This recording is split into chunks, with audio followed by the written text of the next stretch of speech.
حامد کرزي له طالبانو نوې او ښه غوښتنه وکړه. طالبان به دې غوښتنې ته څه ځواب وایي؟ په راپور کې را سره وګورئ. دوستانو نیوز پریس چینل ته ښه راغلاست.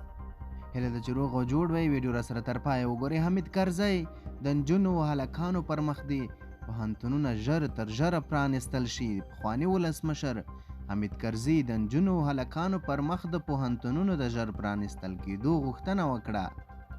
چې طالبان څه ځواب لري په ویډیو کې وګورئ. پخواني ولسمشر حامد کرزي د نجونو او هلکانو د پوهنتونونو د ژر بیرته پرانیستل کېدو غوښتنه کړې ده. ښاغلي کرزي پرون پر خپل ټویټر کې لیکلي دي چې پرون د پوهنتونونو استادانو ورسره په کتنه کې د لوړو زده کړو د پیاوړتیا په لارو چارو خبرې اترې درلودلې. ولسمشر کرزي د هیواد د آبادۍ د افغان ځوانانو د تحصیل پورې تړلې وبلله. طالبانو پر افغانستان د ولکې له ټینګولو وروسته په دولتي پوهنتونونو کې د نجونو تحصیل ته اجازه نه ده ورکړې.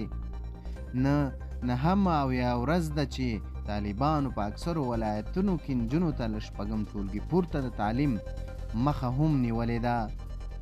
دوستانو تاسو څه فکر کوئ؟ آیا طالبان به دغه د حامد کرزي غوښتنه ومني؟